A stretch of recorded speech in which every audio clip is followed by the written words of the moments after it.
Alright guys, so today papunta tayo ngayon sa DTI. Register natin yung bagong company na naisip ko. So ito yung unang move o yung first step ko na gagawin is to register the name, the legal business name. So tingnan natin kung available yung CK Empire Enterprises. So ang differentiation ng legal business name versus dun sa brand name, so magkaiba sila. So yung legal business name, yun yung pinakapangalan ng business mo legally. No, halimbawa, CK Empire Enterprises, yun yung legal business name. So I can put different or multiple brand names under it. So right now ang brand name ko is Minigma, and I'm going to register the legal business name under CK Empire Enterprises. So the reason why enterprises yung pinili ko kasi malay mo in the future I'm able to have my own manufacturing company. Pinag-isipan ko kasi before kung trading or enterprises. Yung trading kasi parang limited lang sa buying and selling of goods. If I'm not mistaken, nag-research ako online. And enterprises naman, pwede ka mag-buy and sell ng goods, plus you can also be able to, anong tawag dito, manufacture your own products. Looking forward ako in the future, malay mo magkaroon ako ng sarili kong manufacturing company, hindi natin alam. So, inano ko na, parang nilagay ko na sa enterprises para at least hindi na ako magbabago ng business model or ng business name in the future. So, samahan nyo ko ngayon papuntang DTI and i-register natin. Hopefully, available yung CK Empire Enterprises. So, let's go! So guys, papunta tayo ngayon dito sa DTI and nakikita nyo dito, negosyo center. Normally magkakatabi lang yung mga business office kapag ka mag-open ka ng negosyo. So ito tayo, negosyo center dito sa DTI, and pasok tayo dito ngayon.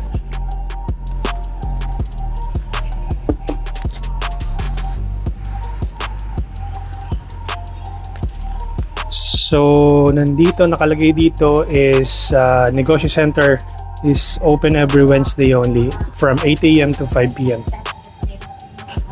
Mukhang field tayo today. So, tingnan natin kung anong pwede natin gawin. Bali, ang ano ko kasi is more on para enterprises, para at least... Wala sir ng enterprises na yun. Since 2020, wala na. Ang meron na lang sir yung mga tuloy-tuloy na nag-revenue. Yung mga dating may enterprises. Ganun. Ngayon po, naka-specific na kung anong klase ng negosyo. Ang choices sir, kapag mga ganun, yung parang mga vitamins, pwedeng beauty and wellness products trading, pwede din health and wellness products trading. Pero kung generic lang, halimbawa, CK Empire, gano'n. Wala siya sir. Papakita ko sa inyo sir mamaya. Kung baga meron lang automatic na descriptor na pwede kay DTI. Mag-search lang tayo ng keyword. So walang mga asin word na trading lang, wala. Walang word na asin marketing lang, wala. Naka-specific siya. Kung shoe trading, shoe lang yung binibenta. Kung bag trading, bag lang yung binibenta. I see. Kasi ang bala ko dito is parang mag-diverse, parang from supplements to, let's say, car shampoo, mga ganon. KDTI sir, magiging separate siya. Ganon. Hindi na siya pwedeng parang, pero yung mga Opo, ma'am.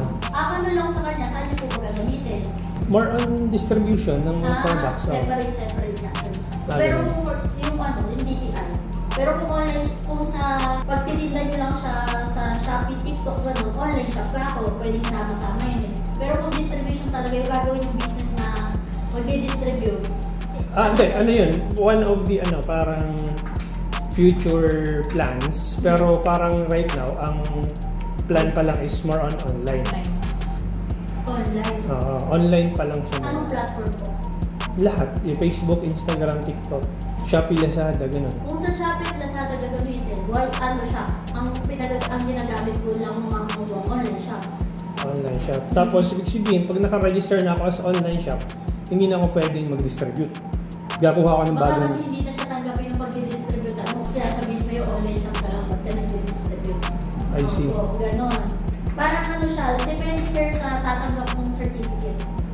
Kasi kung ikaw sir, mag-distribute ako sa'yo, sa gamit ko online shop lang. Baka sabihin sa akin, ba't ka nag-distribute? Dahil naka-online na lang. Pero, halimbawa ano na kami, pwede rin palitan yun. Ano siya ma? Ika-cancel, tapos palibago. Or pwede rin naman kumuha na kayo ng dalawang DTI, ganun. No problem. Isang pa-online shop, isang... Anong masasuggest mo? Kasi nga, ano yan eh, parang looking forward ako in the future eh. Parang sa ngayon, more on online distribution muna. Tapos, sooner or later, possible ano po yung mga example ng product? Diba, mga food supplement, mga tipong, let's say, magnesium, vitamin C, mga ganun, barley, May kumuha dito last time. Gagamitin lang na for benta sa Facebook. Health and wellness. Health and wellness. So, parang wala akong choice kundi yung mga bibenta ko talaga related sa health and wellness. So, hindi ako pwedeng magbenta ng damit. Hindi, sir. Kapag naman yung online shop mo, nakadepende na sa'yo kung ano ang gusto mo. Ano kung ba? Sir, wait lang. Sige lang po. Thank you. So, ayun guys, nakakuha tayo ng dalawang DTI. No? So, isang DTI and ito yung pangalawang DTI. So, bakit dalawa yung kinuha kong DTI? I'm supposed to have it registered, yung business name na naisip ko, as it into something like C2K or CK Enterprises. However, that was before, pwede kang mag-register ng business name mo, ang pangalan nung naisip mong name plus enterprises. Pero right now pala, or trading, no? Pero right now, kailangan merong karugtong na line of business or business model. Halimbawa, if you're selling a health and wellness product, so it has something to do with your business name na naisip plus the health and wellness na word. Tapos kung trading man yun or enterprises, so magkakarugtong siya. Halimbawa, ABC Health and Wellness Trading. O kaya, let's say, pangalan mo, Clarence Health and Wellness Trading or Clarence Health and Wellness Enterprises. So, yun yung find out ko or yun yung nadatnan ko ngayon kasi before, yung word na enterprises, pwede mo siyang idugtong doon sa name na naisip mo. So kung ano man yung pangalan mo na naisip for your business, hindi na siya parang your name and enterprises, hindi na siya ganun. So dapat related doon sa binibenta mong produkto. Halimbawa, if you are selling car accessories naman ngayon, magtatayo ka ng let's say Clarence Car Accessories Trading, no, or C2K kasi yun yung register ko na business name legal business name, C2K Health and Wellness Products Trading. So ayan siya.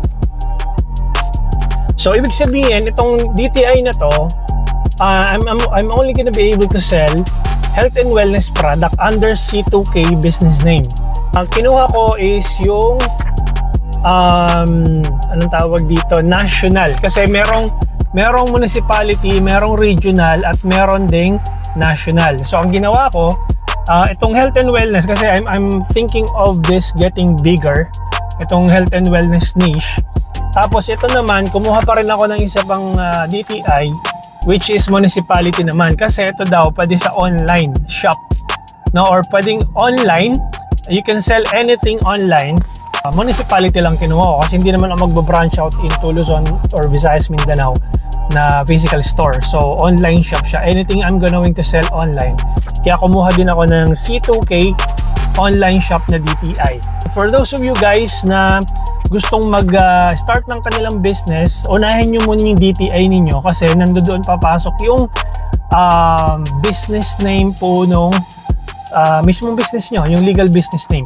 And bago ka pa pumunta sa DTI, make sure na marami kang name options or business name options para pagdating doon hindi ka na gaano mag-iisip. Kasi ako nag-isip pa ako ng business name doon kasi hindi available yung una kong naisip na business name. So nag-come up na lang ako, dalawang business name. Yung isa health and wellness, naka-focus lang sa health and wellness na niche. And yung isa naman kahit ano. Kumbaga, random products pwede kong ibenta online. So that's it guys, and sundan nyo ako kasi I'm going to build a business from scratch, from selecting my product, to selecting my niche, to which platform I'm going to advertise. So thank you so much for following me, and I'm gonna be posting videos in the next coming days on how to start your business from scratch. See ya!